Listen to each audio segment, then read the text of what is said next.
T2022 Fast Parts Caribbean Invitational Circuit Racing Championship, featuring the TNT leg of the Radical Caribbean Cup, takes over Wallerfield this weekend and promises to bring the best out of a record field. Championship organizer Kurt Ciabra says the regional event has existed since 2014 and provides a unique opportunity for race fans throughout the islands. It's probably the closest thing to having Formula spec cars race in the Caribbean, but they race with a 1500cc Hayabusa motorcycle engine. They're pretty quick. They do about 120 miles an hour on most straights, and they get up to that speed in a hurry. So they're very, very exciting, and they're a spec series. So everybody has the same car, everybody has the same engine. It's all about the driver. And this event, we're round 3 of the 2022 championship.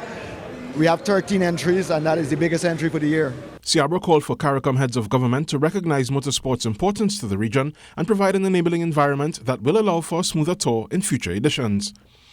Trinidad and Tobago's Christian Budusing, racing in the Group 2 Championship and the Radical SR3 Caribbean Cup, is looking to improve on his second places in both divisions. Honestly, the competition is tight. Last event we had a bit of bad luck because we actually qualified on pole and we had pace to win the event and probably claw back points for the lead, but it didn't go that way. We got second. So we're hoping on home turf we could, eke out something with the fans behind us and probably come out with a win in the Radicals. And then in Group 2, we actually only second in points because we missed 2 events previously. So we actually have a lap record in the class, and we should, once all goes well, we should come out with some good wins and good points and hopefully seal up the championship in that class. Budusing is relishing being home for the Wallerfield leg. I actually came from the track today, and the track is still fine. Honestly, rain doesn't really stop circuit racing, and I love the rain personally. I would rather race in the rain.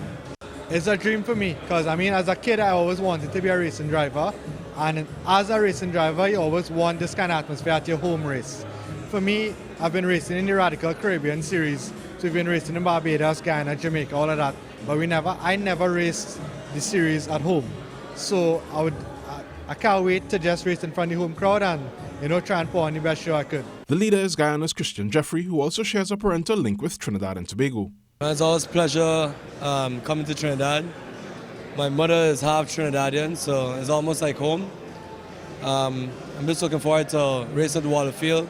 Haven't been here in about 4 or 5 years, but I participated in a Mitsubishi Evolution 9 against Christian Budusing, who is closest to me in the championship right now. The field of Radical drivers are experienced drivers. We're always within 0.1 of a second within each other. So it's 13 cars, which are a record for Radicals in the Caribbean, and I think the crowd going to be happy to see what the Radicals could do. Jamaica's David Senna Somerville is the son of David Somerville Jr., a one-time American Pro Rally champion and multiple-time Caribbean circuit racing champ.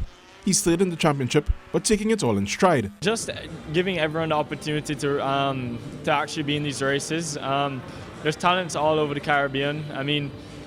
I've raced against some of the best drivers. I've been to the World Championships of go-karting, and you go back to Jamaica and you're racing against some of the same caliber drivers. So, it just shows the potential that the Caribbean has, and it's just to unleash that potential all over the world. Sunday's racing begins at 10 a.m. Jovan Ravello, TTT Sport.